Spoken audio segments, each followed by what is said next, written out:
I think I'm live. I'm going to check because Facebook has a new live platform. So I'm pretty excited. It's refreshing and it's technologically advanced, like some other um, software that I've been trying out during this Corona break. So just give me a second and I'll wait for people to hop on and see that it's actually showing up live.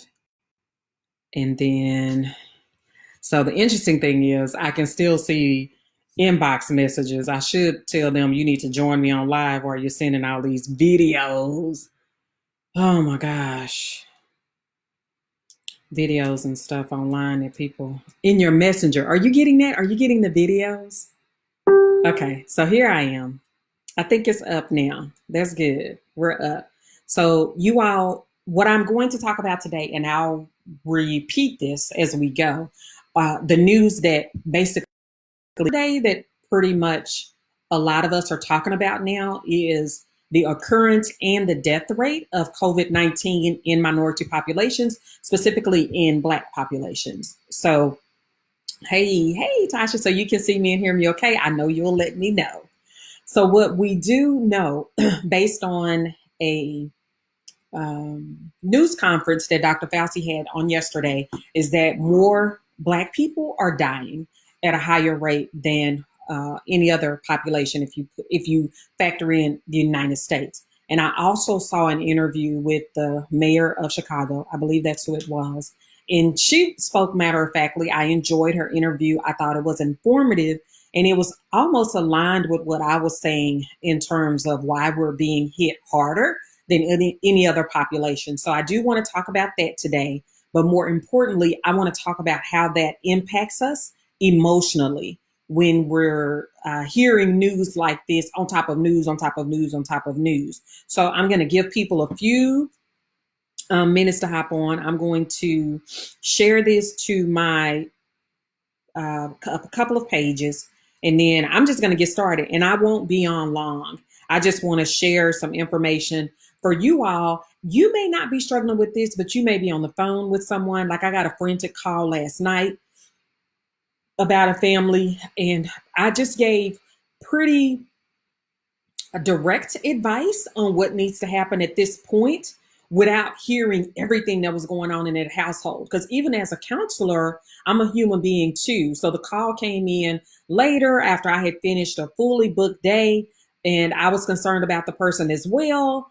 But I just needed to be mindful of the urgency to address what the issue was and then to pull myself out of it, because there's no time at this point. There's no time for people half stepping or second guessing or just not even thinking straight. Like the irrationality that has surfaced over the last few weeks has been pretty critical when you think about the health and safety of everyone. So just want to talk about some of those things, how we're handling it emotionally.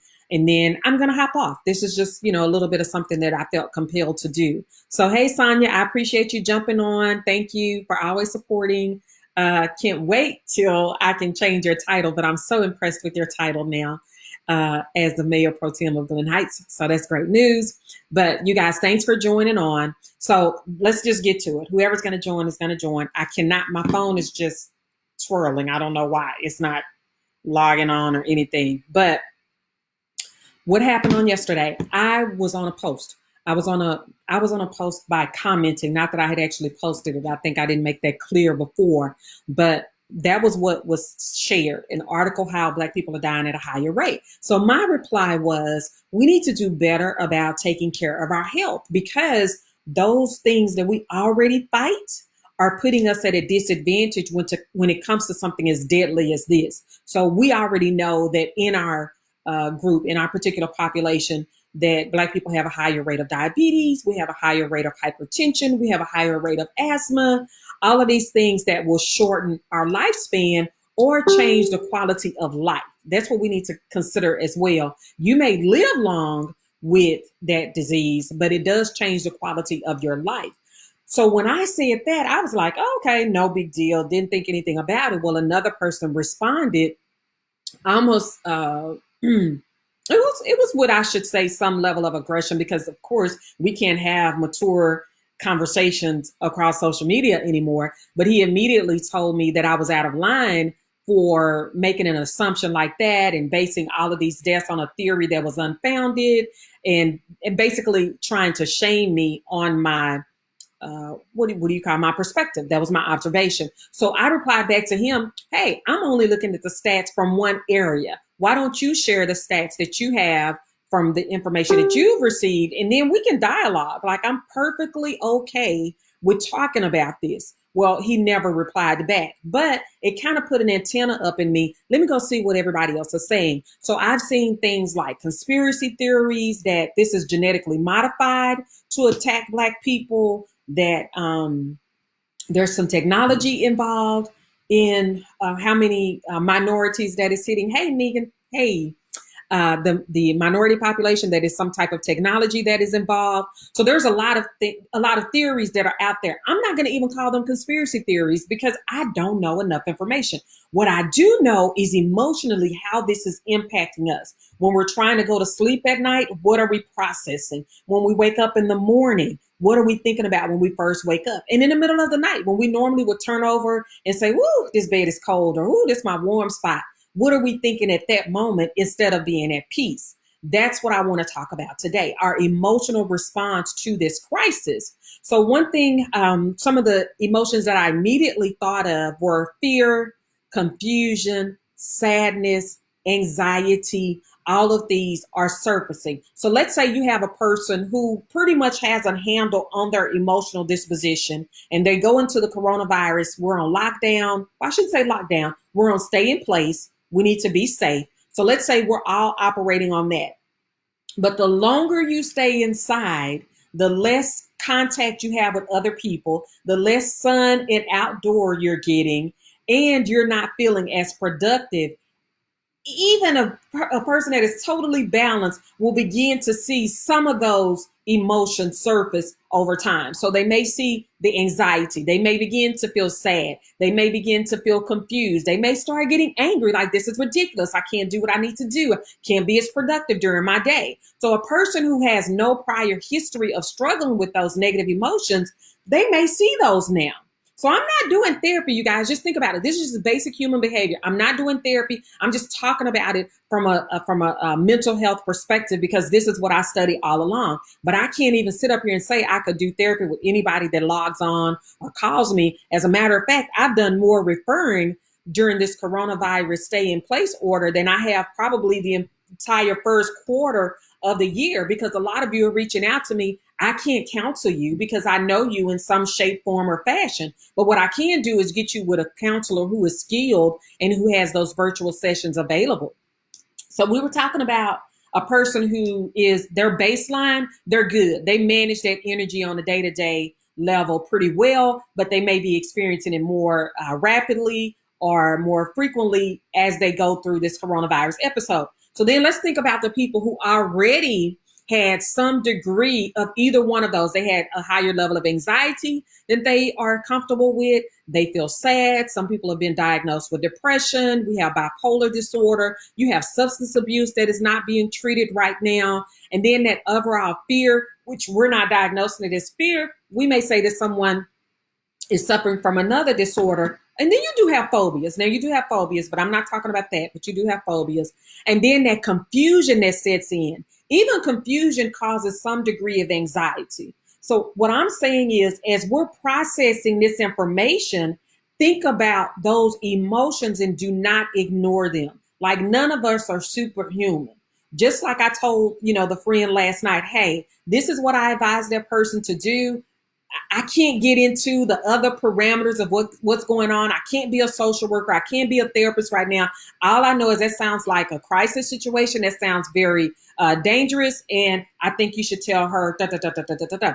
So all of us have one breaking point that we need to be really mindful of. And when I say breaking point, that could be a crying spell. That could be where you cuss somebody out on the other side of the hill. That could be where you go into your corner and you get your prayer rug and your prayer cloth and your Bible, and you just break down before the Lord and you fall prostrate and say, this is what I need to do. So Be mindful of what your limits are and don't push those. Like, don't fall into the trap of having to have everything together during this period of time. You know how when you're playing, you're running or something, and you step the wrong way on the ground and you stop so that you can balance yourself. Because if you continue running, eventually you're going to fall. And if you fall, you're going to hurt yourself, especially the older you get. That's what happened to us when we finally started paying attention to the stay in place orders. Some of us stumbled at first. We were like, oh, that's okay. I can just, slow down, or I can adjust some things and I'll still be able to move at my normal pace or near about.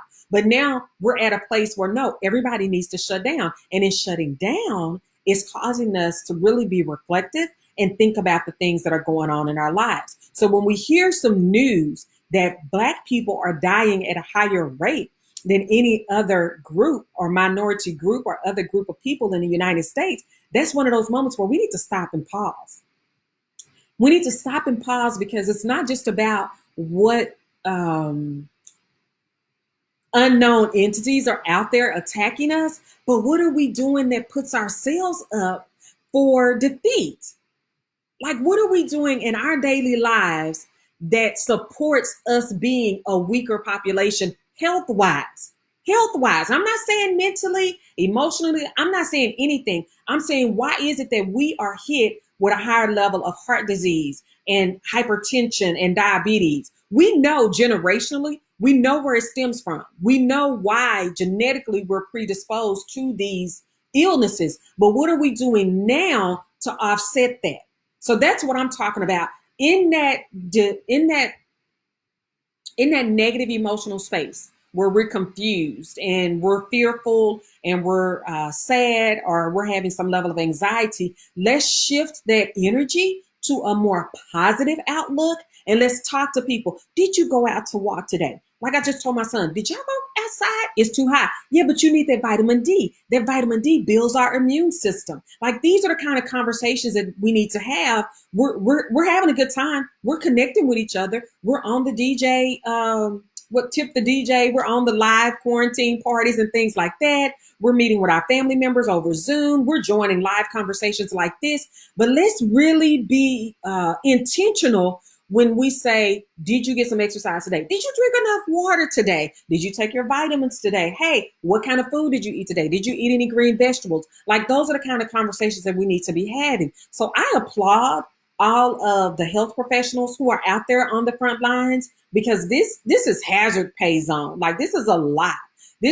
All of the health professionals that are out there on the I guess you could say on the battlefield, and they're going in every day. We got to make sure that we're in a place when they come home that we can help them relax and they don't have to worry about us. Just think about the daughter who is out there working in the emergency room, but she knows her mom is sitting up eating high-fat food every night and she's almost 50 pounds overweight. Like, that's something that we can take control over. So that's all I'm saying when I comment on Black people dying at a higher rate than any other group in the United States, is that emotionally, when we look at that, let's not get despondent.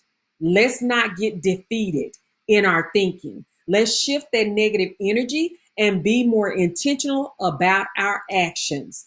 That's all I'm calling on everyone to do. And for my part on mental health advocacy, I will continue highlighting the road that we're on, how these counselors are out here. They're available, just like you're watching me on this live feed. They are available to do virtual sessions. They can set them up just like they do a counseling session. And for the people that have been seeing me, they've actually said, I don't know if I'll come back in, Dr. A. I mean, this cuts my time committed to therapy by an hour, because when you think about the travel time there and back, I don't necessarily have to get up and put on all of these clothes, or I don't have to cancel appointments in order to come in. Like, this is going to shift how our nation operates. And I'm going to be right there on the front line of the mental health field, not only providing therapy, but also training the next level of clinicians who are wanting to help other people. I'm finishing with the group now, and about 4 of them have launched their private practice during this corona thing. and they're doing well. They're getting referrals, they're counseling people, and it's actually working. Like, do not hide from this resource that's available to you. I've had people call me and tell me they don't have any money to pay for counseling. Okay, there are plenty of resources out there. May not be able to work with the counselors I am working with because we only have a certain number of pro bono sessions a year. And I guarantee you, we're eating them up now because of what's going on. Or you may call me and say that I need some resources otherwise, and then I can just refer you to somebody. But y'all don't just sit up there and struggle on your own when there's help out there. So me training these clinicians and getting them prepared to launch, that's my contribution to mental health advocacy. And the next thing that I'm doing, two more things. Those don't have feelings. It comes on tomorrow night. We're doing that, a virtual session, not in the studio anymore. It's okay. It was great. I learned a lot, but we're taking it a different direction. So Goals Don't Have Feelings airs tomorrow night at 7 p.m. And my guest is Shanika Weatherall. And then next week, I'm going to have Corona Conversations. I have 6 people that I have spoken with, just basically on finances, entertainment, advocacy. Of course, I need somebody in there talking about advocacy. We're talking about parenting from a mental health perspective, realty, like how is this really hitting our market? What are the real estate agents doing? Like, we're talking about different sectors of this conversation. And of course, I always tie in the emotionality of it all, the emotionality of entertainment, the emotionality of advocacy, the emotionality of parenting. And then I'm even talking with a fellow clinician about how is this impacting men, this 5 or 6 personality types of men. How are they dealing with the corona quarantine season? So thank you guys for jumping on. Please share this on your platforms. I know you think that it's easy out here doing all of this stuff, but it takes a lot of work. And my work is propelled because you join in with me and you actually help by sharing, liking, commenting, and sharing watch parties. So I thank you for that. I'm going to hop off now because I do have another appointment at 2:00. Got my makeup on, got a cute blouse on, got my lipstick on. So yeah, we're getting dressed up to the counselor. Some days are no makeup days, but I go into my office like that where I don't want to do makeup. So you guys, please be safe out there. Please keep one another lifted. Let me know if you want to talk about something else. I'm perfectly game for going live. And even if some of you want to join me on my live conversations, I have the ability to do that, to bring people in on the conversation. So, hey, you guys be safe. Thank you. And please, please, please take care of one another. Bye-bye.